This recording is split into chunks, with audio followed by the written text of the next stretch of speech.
Buenos días, hoy les vamos a hablar acerca de la intoxicación por paraquat. Mis compañeros Josep Adrián González, Isabela Martínez, Juan David Tascón, Ana Isabel Troches y yo, Juan José Arenas. Bueno, comenzaremos con un caso clínico, el cual iremos desarrollando a lo largo de toda la presentación. Entonces tenemos un paciente masculino de 31 años con antecedentes de depresión, que consultó por hemorragia digestiva alta 72 horas posterior a la ingesta de 30 mililitros de paraquat, 138 miligramos por kilogramo, con una intención suicida. Ingresó consciente con un Glasgow de 15, con hemodinamia estable, afebril, hidratado y sin dificultad respiratoria. Tenía una frecuencia cardíaca de 74 latidos por minuto, una presión arterial de 122/74, una frecuencia respiratoria de 16 y una saturación de oxígeno de 98. Al examen físico destacaban úlceras orales y faringias, así como deterioro de la función respiratoria, alteraciones hidroelectrolíticas como hipocalemia. Se evidenció injuria renal aguda con una creatinina de 9,58 y un BUM de 95, y hepática con una bilirrubina total de 6,3, una GOT de 140, una GPT de 331. Se realizó una tomografía computarizada de tórax, la cual mostró foco de condensación pulmonar compatible con neumonía basal izquierda sin signos de perforación esofágica. Se inició hidratación parental, hemodiálisis, antibióticos empíricos, ceftriaxona en este caso, y se ingresó a unidad de cuidados intensivos. Se realizó endoscopia digestiva alta diferida al cuarto día de la hospitalización, que mostró panesofagitis cáustica grado 2.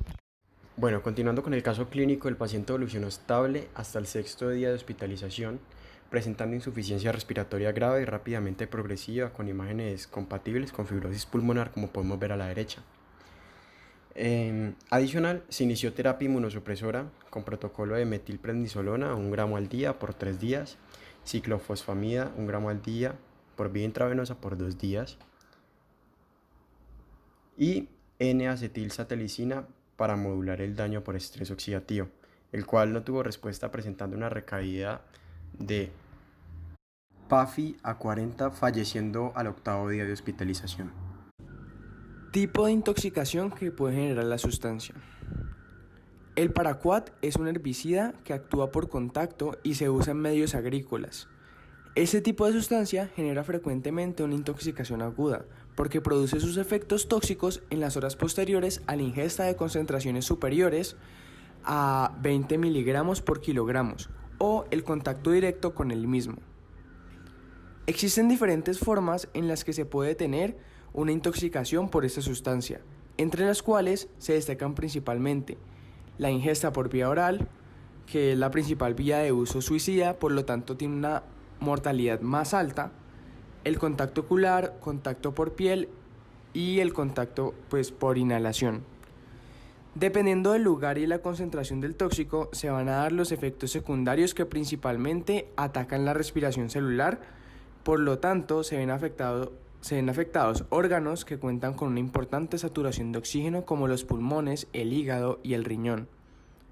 Puede presentar intoxicaciones subagudas cuando ingiere menos de 20 miligramos por kilo, y el cuadro es más favorable. Por lo tanto, se controla con mayor facilidad y menos secuelas. La forma crónica se da por contacto prolongado, principalmente en trabajadores agrícolas. Bueno, los síntomas que puede presentar el paciente se van a dividir en 3 fases y van a depender de la concentración del tóxico en sangre y del tiempo de evolución posterior a la intoxicación. Entonces vamos a tener la primera fase o fase gastrointestinal, en donde el principal efecto va a ser cáustico, lo que produce náuseas, vómito que puede tener sangre, dolor retroesternal, epigastralgia, dolor abdominal y disfonía. La principal complicación es la perforación esofágica o gástrica.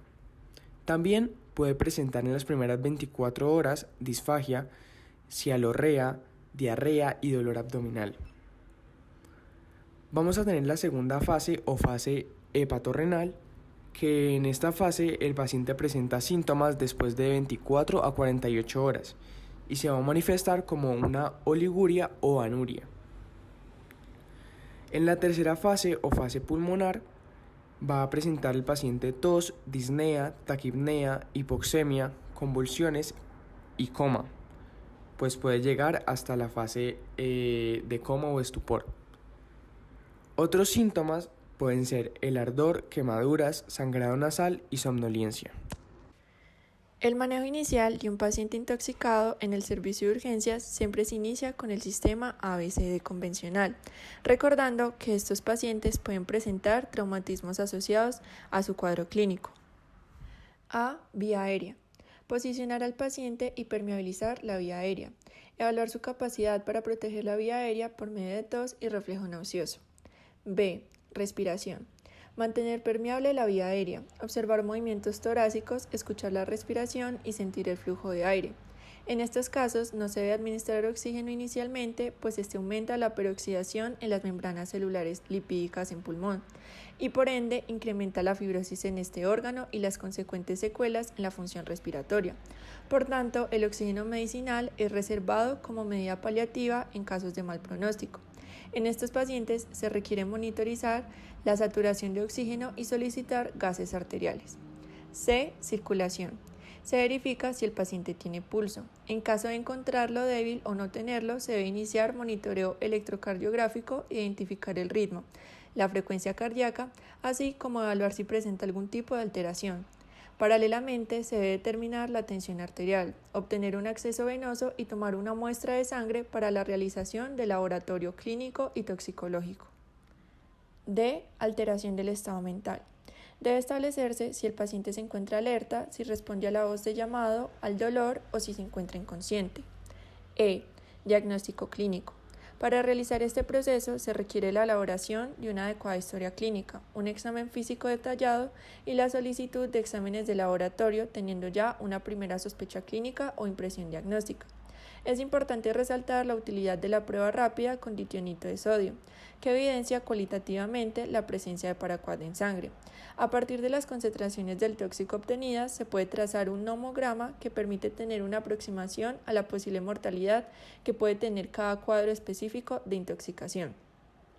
F. Antídoto terapia. No existe un antídoto específico que haya demostrado reducir las tasas de mortalidad. Las terapias sugeridas buscan retrasar la absorción, interferir en el mecanismo de toxicidad, realizar un manejo sintomático y reducir las posibles secuelas. G. Descontaminación. Se debe realizar una descontaminación dérmica retirando ropas y haciendo un baño exhaustivo con agua y jabón. Es además importante resaltar que a pesar de ser una sustancia cáustica, en este caso excepcional y por la toxicidad de la sustancia, está indicado provocar el vómito. Toda presentación comercial de herbicida que contenga paraquat debe incluir emético para inducir vómito ante la ingestión oral. H. Potenciar eliminación. El tratamiento de eliminación extracorpóreo es un recurso útil en ingestas masivas, dentro de las primeras 12 horas de la intoxicación y en combinación con las medidas de descontaminación gastrointestinal. Dentro de este tipo de tratamiento extracorpóreo se encuentran dos sistemas, la hemodiálisis y la hemoperfusión con carbón activado. Asimismo, se debe administrar al paciente por vía oral 1 litro de una suspensión de agua con tierra de Fuller al 15%, que se debe diluir en 400 centímetros cúbicos de agua. También se puede dar sulfato de magnesio, que es un catártico salino, en dosis de 10 a 15 gramos, en un vaso de agua en adultos media hora después de haber administrado la tierra de Fuller o el carbón activado, y este se debe repetir cada tercera o cuarta dosis de estos. Y disposición. Todos los pacientes deben ser considerados como graves aunque estén asintomáticos. Idealmente deben ser manejados en una institución de mayor nivel de complejidad para que puedan ser valorados por toxicología. Si se cuenta con el recurso de especialista en gastroenterología, este evaluará la severidad de las lesiones cáusticas en el tracto digestivo y colocará sonda nasogástrica bajo visión directa, si presenta signos de quemadura en boca y faringe. Bueno, en cuanto al diagnóstico del paciente intoxicado, debemos tener en cuenta dos grandes cosas. La anamnesis que le hagamos al paciente o en el caso de que él esté inconsciente al acompañante y el examen físico con los signos vitales. En cuanto a la anamnesis, tenemos que hacer un interrogatorio directo e indirecto en donde tratemos de respondernos las preguntas del qué, cuánto, cómo, cuándo, dónde, ¿cierto? Entonces, en el qué es importante ver la identificación del tóxico, siempre es importante para el diagnóstico y para el tratamiento. En el cuánto hay que ver la posible cantidad incorporada. Por ejemplo, la dosis ingerida de algunos medicamentos puede no llegar a ser una dosis tóxica, mientras que pequeñas dosis de otros, como metanol o paraquat, pueden ser muy tóxicas y letales.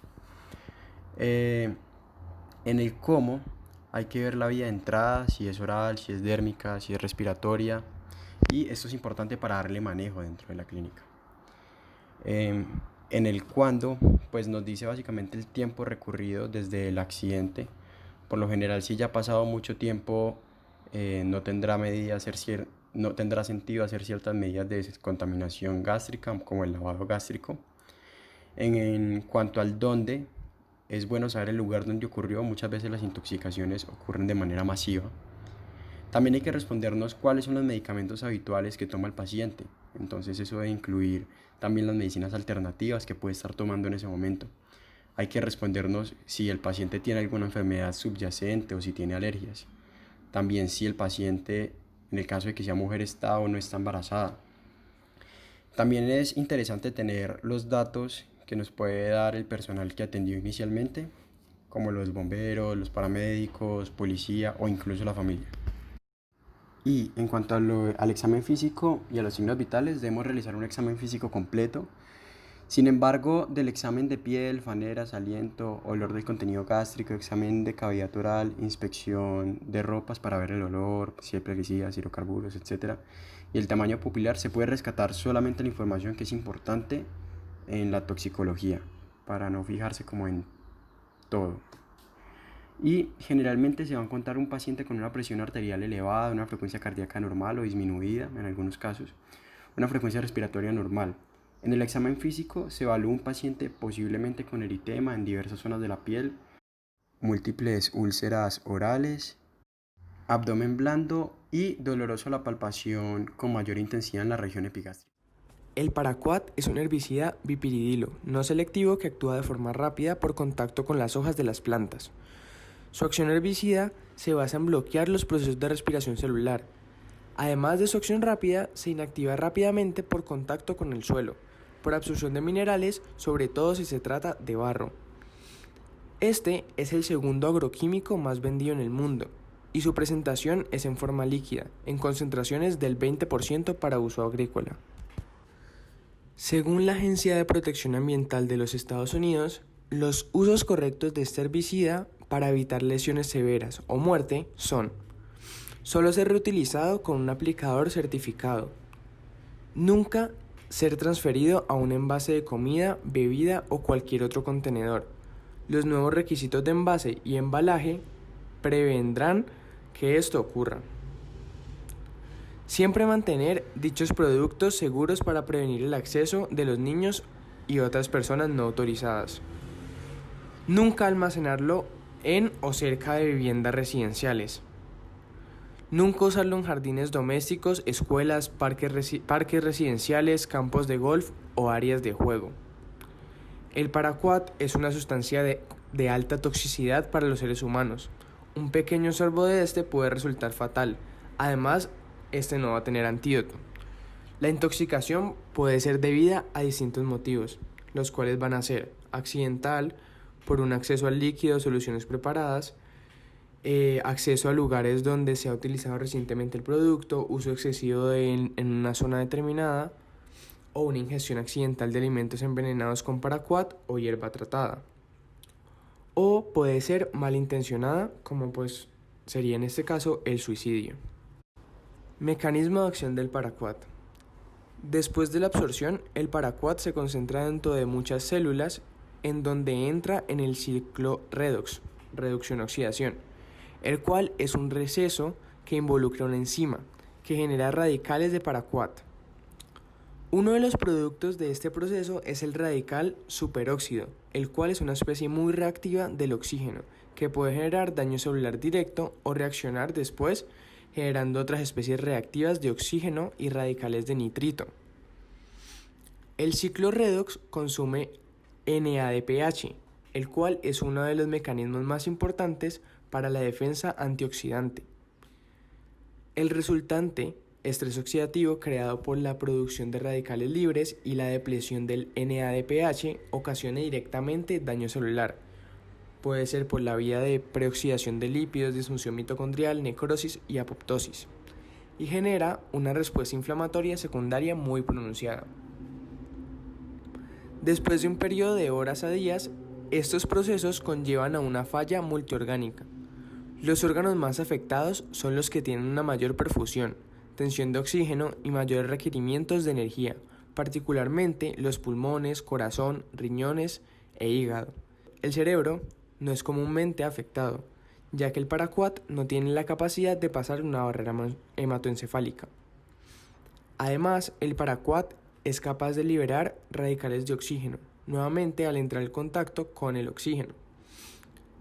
Por esto, no se puede administrar dicho molécula inicialmente.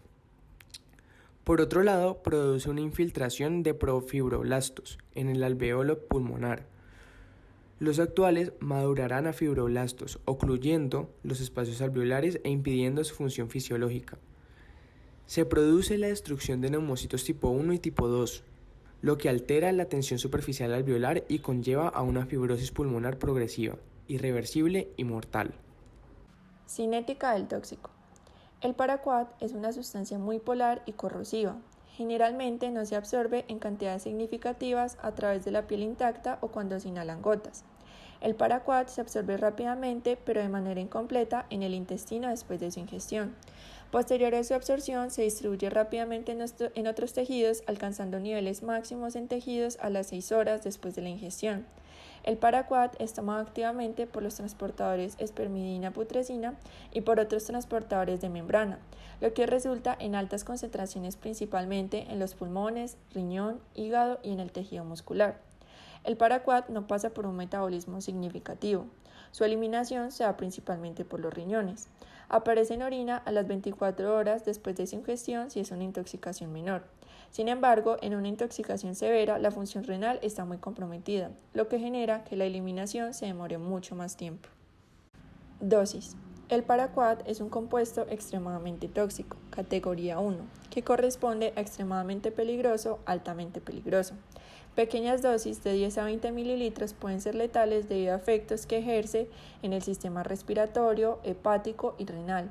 Se clasifica según la cantidad de ingesta en un grado de intoxicación leve, que son menos de 10 mililitros de ingesta, que produce síntomas gastrointestinales, falla renal leve, y tiene una recuperación sin secuelas altamente probable en el 100% de los casos. Un grado de intoxicación moderado a grave, que son de 10 a 20 mililitros de ingesta, que produce de 30 a 60% de mortalidad luego del quinto día, síntomas gastrointestinales, falla renal, hepatitis, fibrosis pulmonar, que suelen llevar a la muerte. Finalmente, hay un grado de intoxicación fulminante, que son más de 20 mililitros, que produce 100% de mortalidad en 1 a 5 días, falla multisistémica de rápida instauración, choque o perforación del tracto gastrointestinal. Bueno, y por último, hablando un poco de la epidemiología del paraquat, las cifras de morbilidad y mortalidad de la intoxicación varían entre los diferentes países en el rango del 50 al 90%. Aunque, según la literatura, en casos de intoxicación intencional, esta puede alcanzar hasta el 100% en algunos países. En Colombia, durante el año del 2015, según el Instituto Nacional de Salud y su sistema de vigilancia epidemiológica, se reportaron 35.390 intoxicaciones por diferentes sustancias. Y según la Línea Nacional de Toxicología del Ministerio de Salud y Protección Social, se asesoraron a 9.143 casos de eventos tóxicos por sustancias químicas, de los cuales 2.497, o sea, el 27,3%, correspondieron a plaguicidas, y de estos, 90 casos, es decir, el 3,6%, correspondieron al herbicida paraquat, con 16 fatalidades registradas, de las cuales 15 fueron por suicidio y 1 por un descuido al envasar erradamente el herbicida en un recipiente que se utiliza para beber líquidos. Y todo esto hace que Colombia se encuentre por debajo de la estadística a nivel mundial. Y eso sería todo. Muchísimas gracias por su tiempo.